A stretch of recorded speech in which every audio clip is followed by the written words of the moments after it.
How John Cena helped Lexis King realize a big difference between AEW and WWE. On screen, Lexis King's move to WWE NXT has looked pretty easy.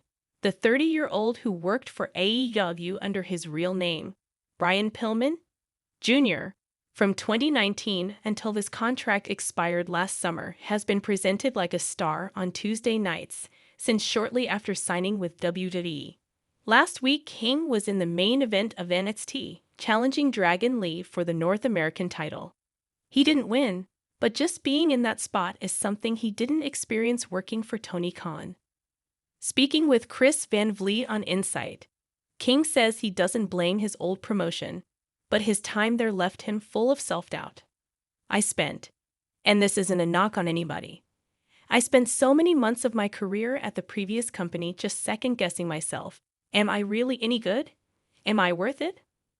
A lot of self-doubt. And just to see how my career has done a total 180 since then. It went from just sitting in the back and filming a few dark matches in Orlando, here and there 6-minute tag matches, barely getting in the ring and feeling the canvas.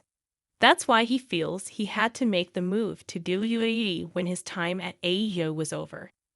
It wasn't so much of a decision as it was just a necessary transition. I think my time came up at AEW, and it was a great run, a great deal financially. I did very well there. But like I said, just that self-doubt of not knowing the future, not knowing if I'm going to be used, or if I'm going to do anything. Well, it was pretty apparent when they didn't re-sign me that I wasn't going to be doing anything there anymore. So God bless agents and attorneys that picked up the phone that day. My contract was up and got the conversation started.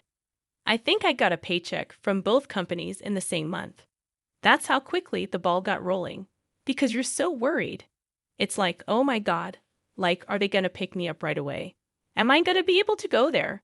But now the ball got rolling and the king was crowned pretty quickly. Still, there's a learning curve when coming into the WWE system. Even for a legacy wrestler with television experience. King credits a John Cena-led seminar he attended at the Performance Center for smartening him up to one big difference between his current and former promotions. Cena actually did a seminar with us at the PC. And I thought, okay, I'll go and see what's going on.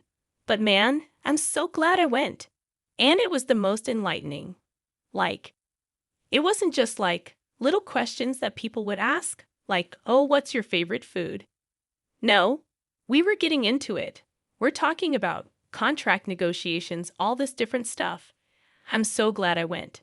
Yeah, it was amazing, and the amount of questions that we were able to ask and get to answer it.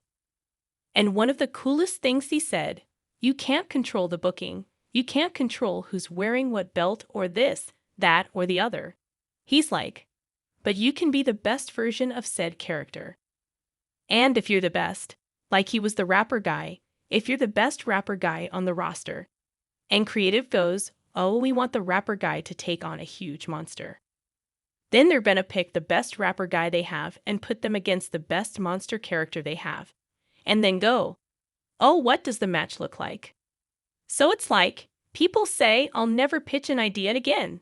Let's put it that way. He said, there's no point in pitching anything, because if you pitch something and they don't use it, now you're disappointed, now you're upset.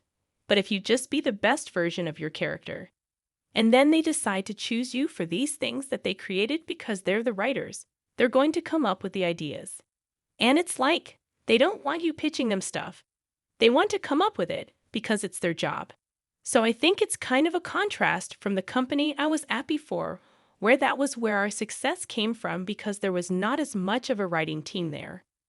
So anytime I would pitch out, and I've had successful pitches in AEW, I pitched Julia Hart to join the Blondes and I pitched the name, so I had my pitch was successful. I must be doing something right. But it's here in WWE, we have people for that. We have writers, we have creative. We don't have to pitch ideas. We just have to be the best in-ring performers on the mic performers. And be the best fucking rock and roll sleazeball, conniving, pick me, look at me kind of guy. And then, if I'm the best dirtbag that they have, yeah, that dresses like a rock and roll wannabe, then they're gonna pick me for those roles. You know what I mean? They're gonna go, you know what, we really want the sleazeball guy to take on our top babyface Carmelo Hayes, and then he'll prove them wrong and prove all the haters wrong, and it'll be a good story. There's pros and cons to a tightly scripted wrestling show, and a one more driven by the performer's creativity. But approaching the former like you're on the latter is a recipe for frustration. Cena's advice was clearly helpful to King, and so far it seems to be serving him pretty well. No more today. What are you thinking about this gossip today? Let us know in the comments, and stay tuned by subscribing to our channel to get more updates like this. Thank you.